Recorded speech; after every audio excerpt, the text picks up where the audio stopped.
This town is great, but my fun's about to be Dublin. Explain all these controls. I can't sing, but I got soul. The goal is elevation.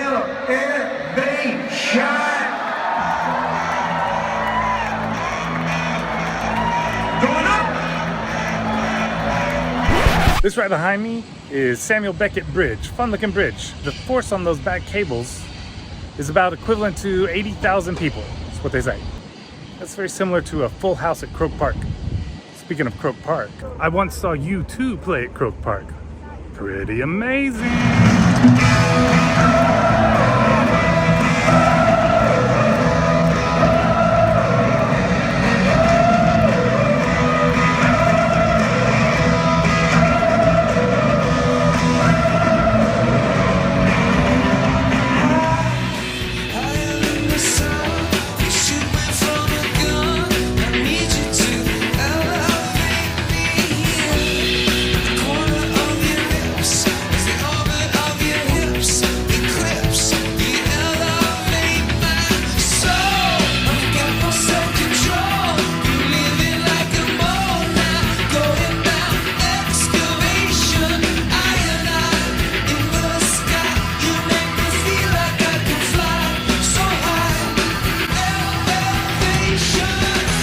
Just so you know, I think you are epic.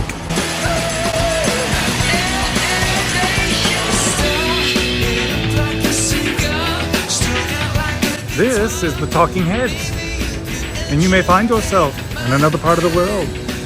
You may ask yourself, how did I get here? Same as it ever was.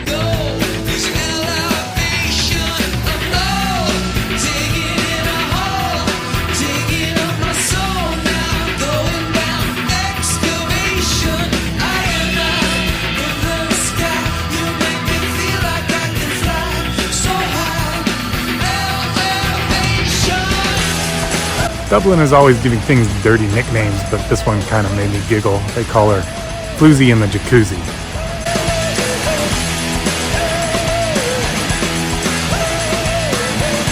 This monument is called the Joker's Chair, and it celebrates comedian Dermot Morgan, who always made fun of the powers that be. Sat closest to the throne, but always told the truth.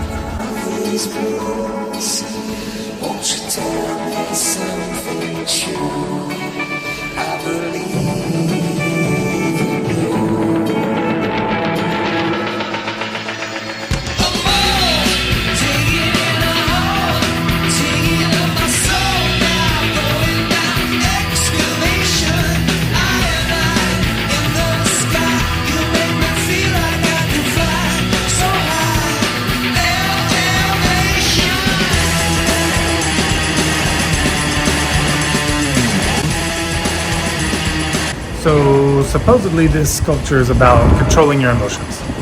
Well, I like my emotions like I like my water. Bottled. Oscar Wilde has been credited as writing some pretty funny quotes. His last words were supposedly, "My wallpaper and I are having a duel to the death. One or the other of us has to go." Some question whether he said, "Be yourself, everyone else is already taken." He also said, "Most people are other people." But my favorite one has to be, "We're all born in the gutter, but some of us are looking at the stars."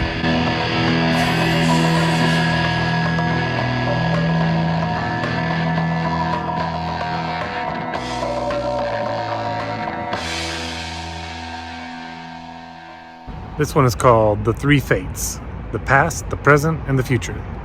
I see a meal in my future.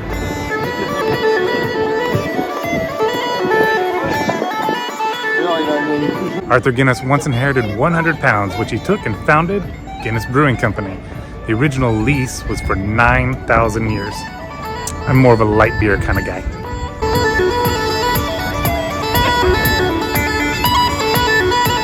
Jim Larkin. A fair day's work for a fair day's pay. Sounds fair to me. James Joyce was an Irish writer. He was also friends with Ernest Hemingway.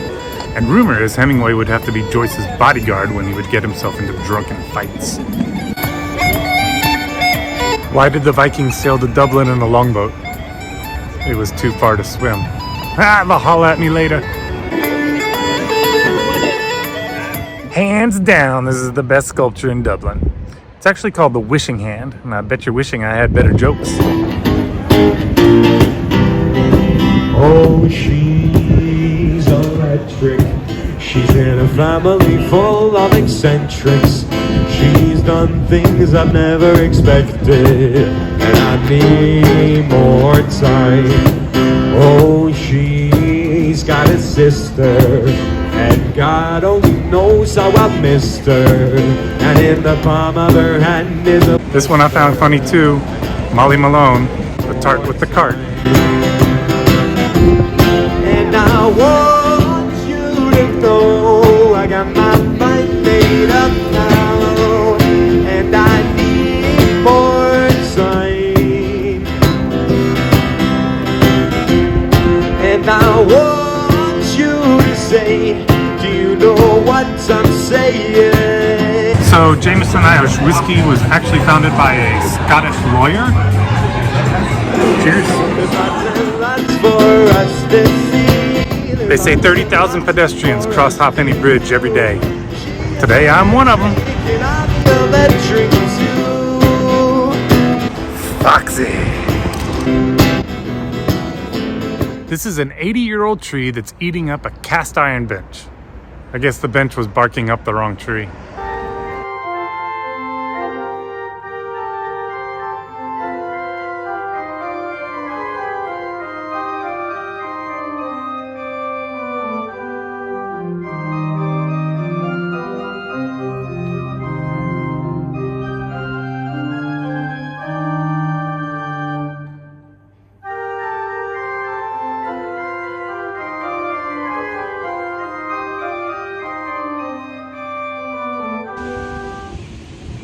This is Brendan Behan. He's a self-proclaimed drinker with a writing problem. He also said there's no bad publicity except your own obituary.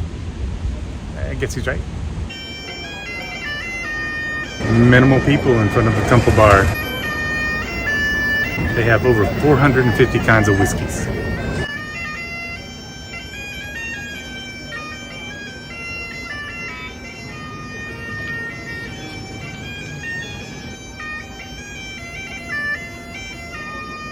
Rory Gallagher, the most famous guitarist you've never heard of, or at least I've never heard of. Y'all are probably way more savvy than I am. Lord Ardilaun donated St. Stephen's Green to the people of Dublin, which I would say is pretty generous, but he wasn't a completely nice guy. He did make sure there was a bandstand built directly across the street from his brother's house, just to annoy him. I kind of like him.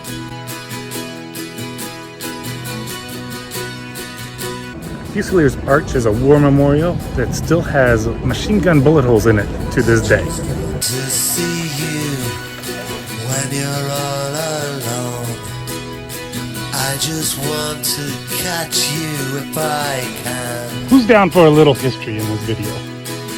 The Easter Rising of 1916 was the Irish rebellion against English rule. The proclamation sculpture honors the leaders of the Easter Rising. This sculpture is in the place where executions took place outside of the courthouse and the jail. Constance Markovitz was also part of the Easter Rebellion, but she wasn't executed because she was a woman. Lucky her.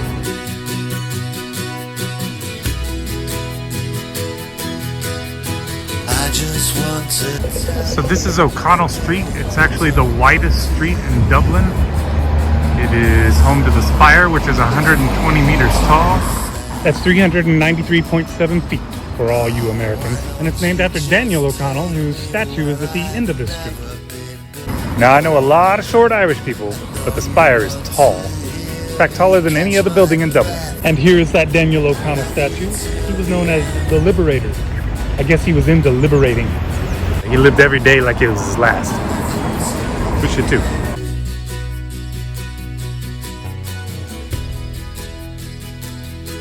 If you don't like shopping on the north side of Dublin, take the O'Connell Bridge and shop on the south side of Dublin. Little fun fact, this bridge is not a perfect square. Grafton Street is one of the main shopping areas in Dublin, and it's also one of the most expensive retail streets in the world.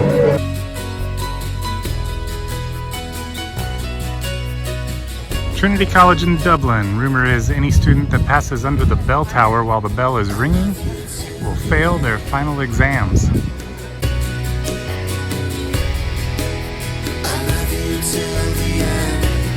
The thing that flat earthers fear the most is fear itself.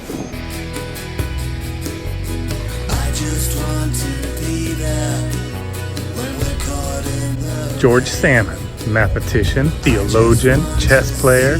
Do you know where I learned to play chess? Night school. Check, please. I just wanna feel you when the night puts on its cloak. I'm lost for words, don't tell me, 'cause all I can say, I love you till the end. I love you till the end.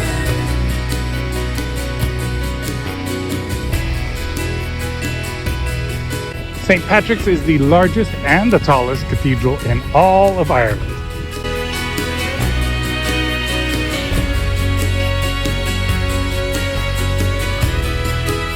I love you till the end.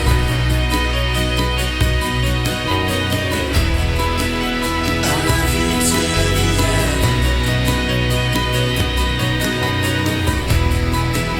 I love you till the end.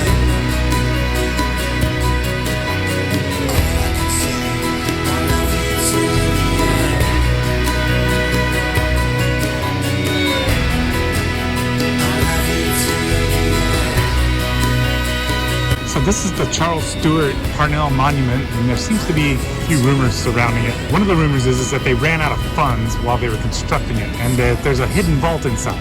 And they had a dinner party to raise funds to finish the construction. And one of the butlers of the dinner party apparently got drunk, fell asleep, and is now supposedly entombed inside this monument. Not sure if I believe it, but it's a story. That bar right there is the Long Hall, and apparently Bruce Springsteen likes to enjoy a pint there when he's in town. Oddly enough, he was in town when I got here, and I did not go see him. What's wrong with me? Could have bought him a drink. He could have bought me a drink.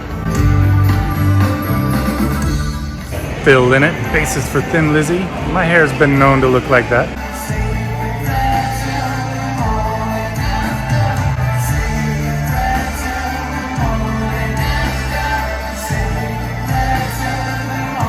So my Irish luck finally ran out. Big old thunderstorm rolled in. So I decided I'd just come jump in some puddles with my friends.